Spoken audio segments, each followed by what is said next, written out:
Hi, I'm Jill, editor of Reader's Digest, and welcome to our September issue. Now, I bet you one of the first things you turn to is word power, because this is one of the best read features in the magazine. Very long established property in Reader's Digest, and deservedly so. And it's where you just test how much you know about different words. So we have put this to the test and we put it on Facebook, and what's happened is that loads of you have suggested alternative definitions. So we thought we'd celebrate the creativity of Reader's Digest readers and share some of their insights with you.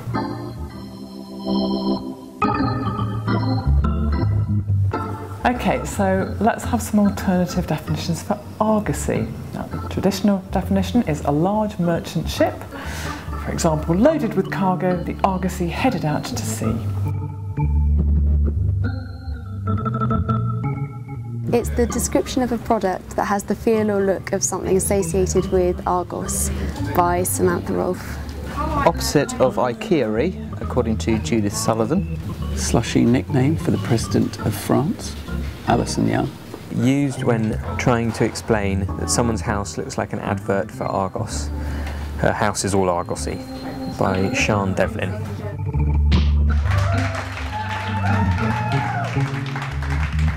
Benison, as in a blessing. For example, the biblical benison beginning, "The Lord bless you and keep you."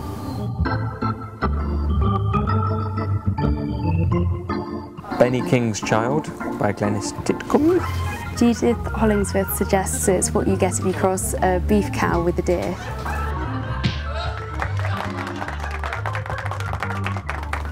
Punctilious, as in meticulous, attentive to every detail.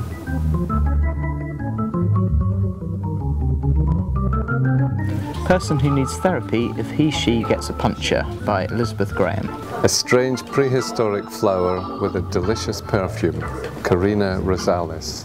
Someone who is good at writing puns, and that's from Betty James. When you have drunk too much punch and you are trying to say it's delicious, so you give up and say it's punctulicious. And that was sent in by Siobhan Devlin. Someone who is learning to use punctuation in their writing, but overusing it and adding it randomly, Margaret Nash. Someone on time for a great dinner, punctual and delicious, Melanie Ann Warner. The moment when the needle punches the skin when penning a fantastic tattoo, by Phil McGrath. Owen Malloy suggests it's an anarchist dinosaur.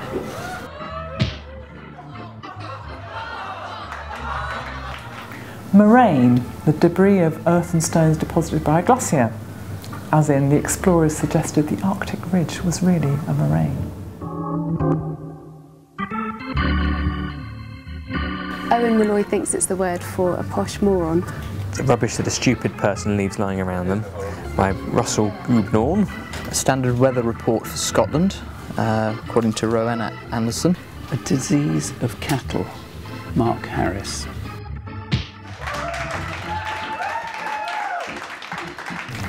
Pusillanimously, timidly, as in a faint-hearted way. He left pusillanimously at the first hint of discord.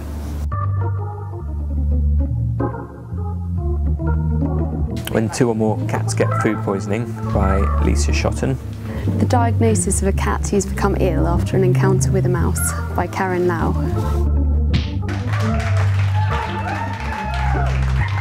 Superfluous, not needed, as in two cars were superfluous.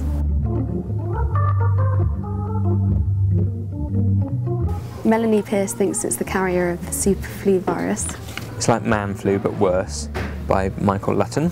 An eco-friendly chimney flue with clean emissions, by Graham Rant. A very fast-flowing river, Dave Dobbin.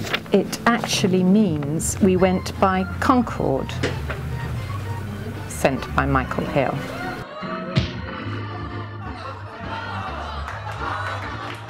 Ignominiously, dishonourably, or with disgrace.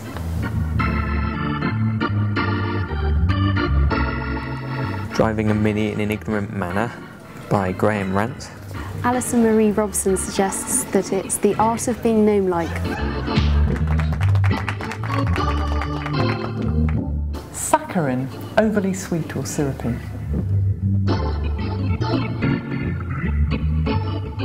Alison Robson says that it's a posh sachet of cheese. A tiny bag for carrying school books in by Sue Madden. Coal cannon, a mixture of potatoes and cabbage boiled and mashed together.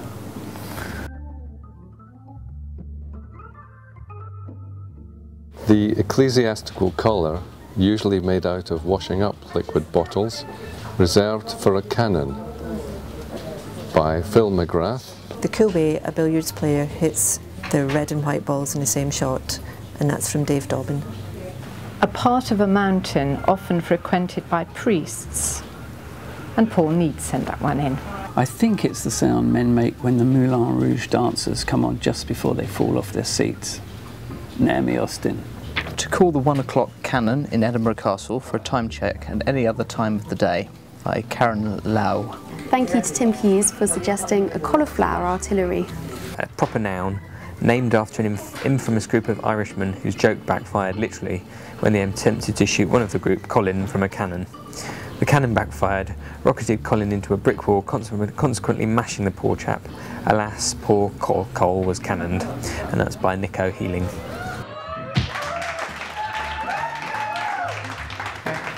Top marks for creativity all round, Reader's Digest readers. If you haven't had a go yourself yet, try it out on Facebook. See you next month.